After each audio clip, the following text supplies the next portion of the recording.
Ayan, what's up dribblers at mga shooters, kamusta?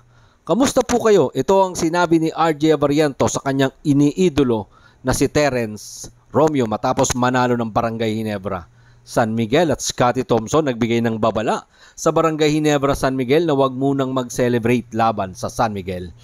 Piermen at Ronde Hollis Jefferson muling pinamunuan ng talk and text para makabalik sila sa finals ng PBA Governors Cup. Yan po yung ating pag-uusapan, tatalakayin sa bidyong ito. Matapos po akong maglambing ng isang like, share, comment down below, and don't forget to subscribe and hit that notification bell button para lagi po tayong updated sa ating pong mga video. Naglaro nga po si RJ Abarientos ng kanyang pinakamahusay na laro ngayong Game 5 ng kanilang Best of 7 semifinal series ng San Miguel Piermen sa kanya pong batang karir dito sa Barangay Ginebra San Miguel, at syempre sa PBA matapos pong magbuhos ang rookie playmaker ng kanya pong 28 points, 3 rebound, 2 assist, 9 of 14 from the field. Sapat nga po yan para pangunahan at muling kunin ng kanyang kupunan ng Barangay Ginebra San Miguel ang kalamangan sa serye 3-2 matapos nga po nilang itala ang panalo dyan sa loob ng Inares Center sa Antipolo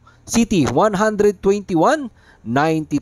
Isa din po itong masayang tagpo para kay RJ Abarientos dahil nakatapatan niya ang kanyang iniidolo na dati din pong naging FEU superstar na si Terence Romeo. Isa nga daw po si Terence Romeo sa mga iniidolo ni RJ Abarientos. Narito po si RJ Abarientos sa ulat ni Justin Bacnis ng tiebreaker time. Nag-start si Kuya Terence sa PBA career niya. High school pa lang ako. Ngayon, mas nata-challenge ako na bantayan siya, na-scorean siya. Kasi Kuya Terence yun, idol ko yun since birth.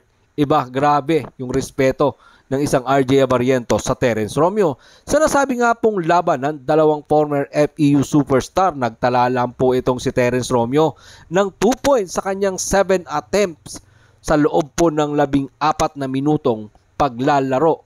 Ang malupit dito, etong si RJ Abarientos na hindi po nakapagtala ng kahit isang turnover. Isa pong indication sa isang player na gamay na po niya ang sistema. Hindi man po 100% pero halos nando na po etong si RJ Abarientos.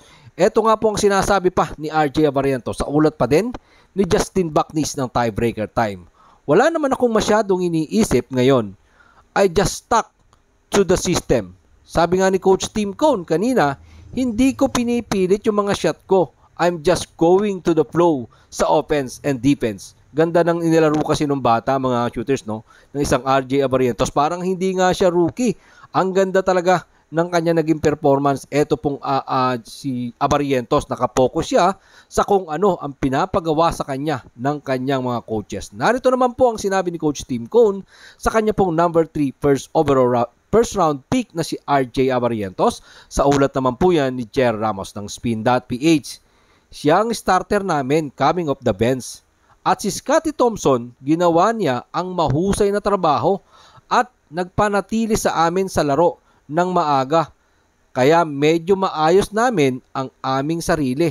Ang ganda kasi naman talaga ng inilaro ng dalawang ito, mga shooters.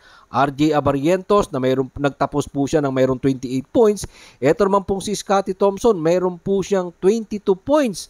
Kaya si Justin Brownlee, nagsapat po siya sa 18 points, 9 rebound, 7 assists, almost triple-double din naman na naging performance ng isang Justin Brownlee. Pero, ang maganda rito, hindi ganon kinailangan ng puntos ni Justin Brownlee para tambakan nila etong San Miguel Piermen dahil nakatuwang siya.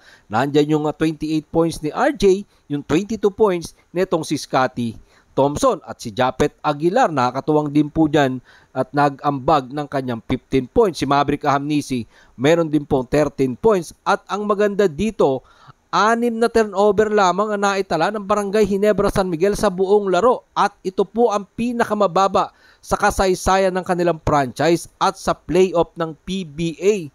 Ang ganda naman ang inilaro talaga ng Barangay Ginebra kagabi dyan sa loob ng Inares Center. Samantalang etong San Miguel Piermen nagtala ng 19 turnover.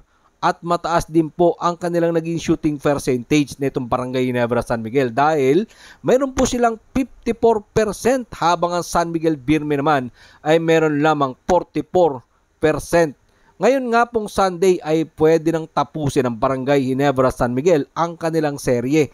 Ngayong Sunday dyan po sa loob ng Smart Araneta Coliseum. Alam naman natin na eto pong former MVP na si Scottie Thompson, kung gaano kahalaga. Alam ni Scottie Thompson ito kung gaano kahalaga para sa kanilang kupunan ang susunod nilang laban ngayon pong Game 6 sa paparating po bukas po yan. Narito po si Scottie Thompson sa ulat ni Jer Ramos sa Spin.ph. Para sa amin, wala pa kaming narating sa sering ito. Matapos nga po siyang magpuhos ng kanya pong 18 points sa unang bahagi pa lang ng bakbakan para mapanatili ang kanila pong kalamangan. Sa unang bahagi ng first half, narito pa po ang dagdag na pahayag ni Scottie Thompson. Sa ulat pa din po yan ni Jer Ramos sa Spin.ph.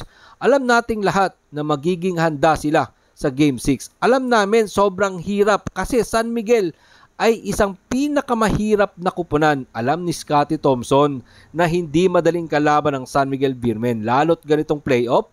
Kaya naman, yan ang ating abangan. Sabay-sabay po nating tututukan yan. Aabangan natin, hihirit ba ng do or die game ang San Miguel Beermen or tuluyan ng kukunin ng Barangay Ginebra San Miguel ang panalo para muling sagupain ang nag-aantay ng Talk and Text Tropang Giga. 'Di ba? 'Yun ang aantayin natin mga shooter. Rematch ito kung sakasakali para dito sa dalawang kupunan matapos nga pong pagbakasyonin na ng Talk and Text Tropang Giga ang kanilang kalaban na Rain or Shine Elasto Painters 113-95 matapos pong magtala ng 36 points si reigning PBA Best Import Ronde Hollis Jefferson, 11 rebound, 9 assists, 6 steal and almost triple-double pa rin ang performance ng isang Ronde Hollis Jefferson. Maraming salamat po sa inyong panonood. Naman po ang inyong maging opinion. Pag-usapan po natin yan dyan sa comment section. Ingat and God bless everyone. Adjourn!